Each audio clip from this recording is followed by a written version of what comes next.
नमस्कार दोस्तों, मेरा नाम कमलदीप सिंह है और आप सभी लोग जो है मेरे साथ जुड़े हैं टेक्स्ट बुक के ऊपर। आप सभी लोग जानते हैं कि यूपी टेट नोटिफिकेशन रिलीज हो गया है और इस बार एक खास चीज जो यूपी टेट के अंदर लागू करी गई है वो है ओटीआर। ठीक है, वन टाइम रजिस्ट्रेशन। ठीक है, अब ये वन टाइम रजिस्ट्रेशन क्या होता है? देखो, अब जितने भी एग्जाम्स कंडक्ट हो रहे हैं ना, उसमें ये बार बार किसी स्टूडेंट्स की डिटेल्स फिल कराते हैं। तो क्या होता है, कई बार क्या होता है कि हमारे पास में जो डेटा होता है वो मिस हो जाता है। तो ये क्या कर रहे हैं कि वन टाइम रजिस्ट्रेशन करा रहे हैं कि आगे फ्यूचर में आप जब कभी भी कोई फॉर्म फिल करेंगे तो वो डेटा आपका यूज कर लिया जाएगा उस वन टाइम रजिस्ट्रेशन के थ्रू। ठीक है, यानी आपकी सारी जानकारी गवर्नमेंट के पास चली जाएगी और वो डेटा जो आप फिल करते हैं, आपके मदर का नाम, फादर का नाम, आपकी 10th की मार्कशीट, 12th की मार्कशीट, तो ये सारा डेटा गवर्नमेंट के पास रहेगा। ठीक है, जब कभी भी आप दोबारा यूपी टेट का फॉर्म फिल करेंगे तो वहां से वो डेटा पिक हो जाएगा, आपको ज्यादा उसमें दोबारा से अपलोड करने की आवश्यकता नहीं पड़ेगी। ठीक है, तो ये एक बहुत अच्छी चीज है। ये पहले सेंट्रल लेवल एग्जाम में करी जाती थी, एसएससी वगैरह में, रेलवे वगैरह में, लेकिन अब ये चीज जो है स्टेट लेवल एग्जाम्स में भी आ रही है धीरे धीरे। तो बहुत अच्छी चीज है ये।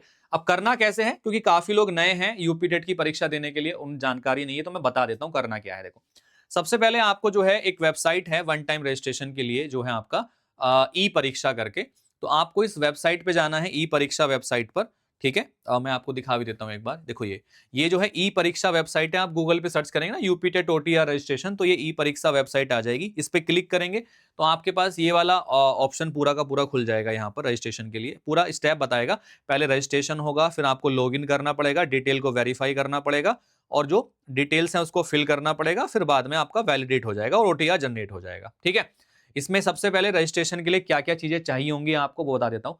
रजिस्ट्रेशन के लिए इसमें आपके पास वैलिड ईमेल आईडी होनी चाहिए आपकी। ठीक है, देखो होता क्या है कि कई बार हम लोग अपना जो ओटीआर है वो साइबर कैफे वाले ईमेल से करा देते हैं, तो ऐसा मत करना कभी भी। एक अपनी ईमेल आईडी बनवा लेना साइबर कैफे वाले से, उसी ईमेल आईडी के थ्रू जो है आप ओटीआर करना, क्योंकि जो भी इंफॉर्मेशन गवर्नमेंट की तरफ से आएगी वो उसी ईमेल पर आएगी आपकी। ठीक है, तो अपना ईमेल होना बहुत जरूरी है उसके लिए, क्योंकि बाद में क्या होता है, मान लिया वो साइबर कैफे बंद हो गया तो आप फिर जा भी नहीं पाएंगे वहां पे, निकाल भी नहीं पाएंगे अपना कुछ एडमिट कार्ड वगैरह चीजें, वो सब उसी पे आएंगी। तो इसलिए अपना ईमेल आईडी बना लेना पहले, उसके बाद में ओटीआर करना।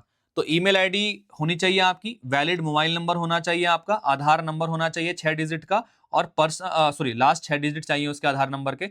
पर्सनल डिटेल्स आपकी, पर्सनल डिटेल में जैसे मम्मी का नाम क्या है, पापा का नाम क्या है, कहाँ के रहने वाले हैं, ठीक है, इस तरीके की चीजें।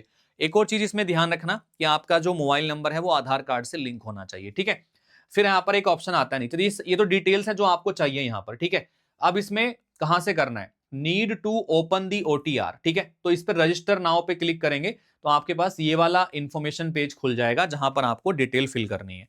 तो सबसे पहले आपके पास में रजिस्ट्रेशन का ऑप्शन आएगा। रजिस्ट्रेशन के लिए जब डिटेल्स डालेंगे तो एक रजिस्ट्रेशन नंबर जनरेट होगा, वो रजिस्ट्रेशन नंबर के साथ में आप फिर लॉगिन करेंगे। ठीक है, देखो कैसे करना है। इसमें क्या क्या चाहिए आपका, ओटीआर थ्रू ई फॉर्म क्या करेंगे, पहले एप्लीकेंट को ईमेल आईडी और मोबाइल नंबर डालना है। एप्लीकेशन नंबर आपका एक जनरेट होगा वहां से, एप्लीकेंट नेम डालना है, फिर एप्लीकेंट जेंडर क्या है आपका, एप्लीकेंट का फादर नेम क्या है, मदर नेम क्या है, एप्लीकेंट का डेट ऑफ बर्थ क्या है, एप्लीकेंट का डोमिसाइल ऑफ स्टेट क्या है। ठीक है, तो ये सब डाटा फिल कर देंगे आप। उसके बाद लॉगिन होगा, लॉगिन के अंदर जो डिटेल आएंगी आपकी वो सारी डिटेल आपको डालनी है, जैसे कि आप पासवर्ड और ईमेल के थ्रू। देखो लॉगिन में क्या है कि जो आपने लॉगिन आईडी होगी या ईमेल आईडी होगी या मोबाइल नंबर होगा या ओटीआर नंबर होगा, उसके थ्रू आप लॉगिन करेंगे। ओटीपी आएगा 6 डिजिट का, उसके थ्रू कर सकते हैं, या फिर लॉगिन आईडी के साथ पासवर्ड बनाएंगे तो उसके थ्रू लॉगिन कर सकते हैं। वेरीफाई डिटेल में क्या करना है, आपका जो ईमेल आईडी है वो वेरीफाई होगी, ईमेल के थ्रू ओटीपी जाएगा वो वेरीफाई होगा, मोबाइल नंबर आपको वेरीफाई होगा, ठीक है, ओटीपी के थ्रू। फिर उसके बाद डैशबोर्ड ओपन हो जाएगा। डैशबोर्ड के अंदर आपकी पर्सनल डिटेल्स, जैसे कि आपके जो 10th के सर्टिफिकेट हैं, 12th के सर्टिफिकेट्स हैं, वो यहाँ पर आएंगे। Personal detail, other personal details, academic details और फोटो एंड सिग्नेचर डिटेल, ये यहाँ पे अपलोड हो जाएंगी। फिर आपके पास एक फाइनल ओटीआर कंप्लीट हो जाएगा आपका, और वो फाइनल ओटीआर जो होगा उस नंबर को संभाल के रखिएगा, ओटीआर नंबर को, उसी के थ्रू बाकी के आगे की प्रोसेस कंप्लीट होगी। ठीक है भाई, तो ये चीजें हैं आपकी, तो इसको ध्यान रखना है सारे लोगों को। इसमें कुछ चीजों को ध्यान में रखते हुए आपको अपने ओटीआर को फिलफिल करना है। पहले देखो साइन अप की प्रोसेस आएगी, यहाँ पे साइन अप की प्रोसेस में ईमेल के थ्रू करना है आपको। ईमेल आईडी डालेंगे, मोबाइल नंबर डालेंगे, वेरीफाई ईमेल और मोबाइल नंबर, फिर आपका वेरीफाई कर लेंगे यहाँ से। ठीक है, फिर नीचे आएंगे स्टेप 2 में। स्टेप 2 में आपको फोटो डालना है अपना। फोटो की साइज दी गई है, फोटो की जो विड्थ है वो 5 सेंटीमीटर होनी चाहिए और जो हाइट है वो 6 सेंटीमीटर होनी चाहिए। इतने साइज का फोटो ही इसमें लिया जाएगा, ध्यान रखना, वरना फिर बाद में फोटो की दिक्कत आती है, वो कैंसिल हो जाते हैं। ठीक है। सिग्नेचर जो है लंबाई में 6 सेंटीमीटर होना चाहिए और ऊंचाई में आपका 3 सेंटीमीटर होना चाहिए। इसका भी साइज इसमें दिया गया है, तो इस चीज को ध्यान में रखना है। आधार कार्ड की डिटेल डालनी है, लास्ट के 6 डिजिट आपको। एप्लीकेंट का पर्सनल डिटेल यहाँ पे आपको फिल करना है। ठीक है, जो भी आपका है, जैसे कि आपका नाम क्या है, मिडिल नेम क्या है, लास्ट नेम क्या है, जेंडर क्या है आपका, कि डेट ऑफ बर्थ क्या है आपकी, डोमिसाइल किस स्टेट का है, होम डिस्ट्रिक्ट कौन सा है, कैटेगरी कौन सी है, फादर नेम मदर नेम आ जाता है फिर नीचे आपका। ठीक है, हाई स्कूल का सर्टिफिकेट क्वालिफिकेशन आता है, वेरीफाई कर देंगे, रजिस्टर कर देंगे, तो आपका ये ओटीआर जो है ना फाइनल रजिस्टर हो जाएगा यहाँ से। क्लियर है आपको?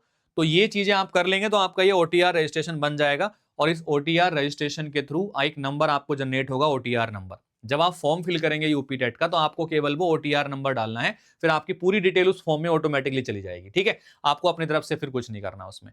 तो ये काम फॉर्म भरने के पहले करना है, ध्यान रखना मेरी बात को। फॉर्म तभी भरा जाएगा जब ओटीआर आप कंप्लीट कर लेंगे, बिना ओटीआर के फॉर्म नहीं भरा जाएगा आपका। ठीक है, तो ये बहुत जरूरी है इस बार सभी लोगों को ओटीआर कराना और सभी लोग इसको जल्द से जल्द करा लीजिएगा। ठीक है, अब आगे की इंफॉर्मेशन क्या है, हम लोगों ने आपके लिए जो है ना यूपी टेट के लिए जो प्रॉपर कोर्सेज हैं वो हम लोगों ने आपके लिए लॉन्च कर दिए हैं आपके। ठीक है, तो आप इसमें हमारे साथ जुड़ सकते हैं जिसमें आपका, ठीक है, अब इसमें क्या है देखो, संकल्प 2.0 का जो बैच है वो लॉन्च हो चुका है आपका। इसमें कंप्लीट कोर्स है आपका, हर सब्जेक्ट के लिए क्लासेस है इसकी। 30 मार्च से इसकी क्लासेस स्टार्ट हो जाएंगी आपकी, नया बैच है आपका। इसमें आपको जो है कोर्स अवेलेबल होगा इंग्लिश लैंग्वेज में, मतलब हिंदी इंग्लिश दोनों भाषाओं को मिक्स करके पढ़ाएंगे। लाइव क्लासेस और रिकॉर्डेड क्लासेस होंगी, डिटेल कवरेज होगा सारे सब्जेक्ट का, कंप्लीट टेस्ट सीरीज और मॉक टेस्ट इसमें आपको दिए जाएंगे प्रीवियस ईयर क्वेश्चन पेपर के साथ में। मात्र 1 रुपए से आप जो है ट्रायल स्टार्ट कर सकते हैं। ये जो ट्रायल होता है ये 24 घंटे के लिए ट्रायल आपका वैलिड रहता है। 24 घंटे के लिए ही आप जो है इसको ट्रायल कर सकते हैं, जिसमें आपको सारी क्लासेस देखने के लिए मिल जाएंगी, टीचर्स कैसा पढ़ाते हैं। आपको अच्छा लगता है तो आप आगे कंटिन्यू कर सकते हैं, नहीं लगता है तो आप 24 घंटे में कभी भी कैंसिल कर सकते हैं सब्सक्रिप्शन को। ठीक है, एक चीज याद रखिएगा, आपको कोर्स के सारे बेनिफिट तभी मिलेंगे जब आप कोर्स बाय करते समय अप्लाई कूपन में कमल कूपन कोड का प्रयोग करेंगे। ये बहुत जरूरी है, ये नहीं करोगे तो सारी इंफॉर्मेशन आपको नहीं मिलेगी इसके अंदर। बाकी आपको जो है डायरेक्टली अगर 3 महीने का कोर्स बाय करना है तो ये आपको 529 में मिल जाएगा, 1 साल का 1499 में और 1.5 साल का 1799 में मिल जाएगा। बस इसमें भी एक चीज का ध्यान रखना है, सारे बेनिफिट तभी ओपन होंगे जब ये कमल कूपन कोड का प्रयोग आप यहाँ पे करेंगे। बाकी आप जो है अधिक जानकारी के लिए मुझे मेरे नंबर पर कॉल या मैसेज भी आप ड्रॉप कर सकते हैं, तो मैं आपको जो है प्रॉपर तरीके से हेल्प करूंगा आपके कोर्स को बाय करने के लिए। चलिएगा, उम्मीद है इंफॉर्मेशन आपको यूजफुल लगी होगी। All the best, take care, thank you, bye bye, जय हिंद, धन्यवाद।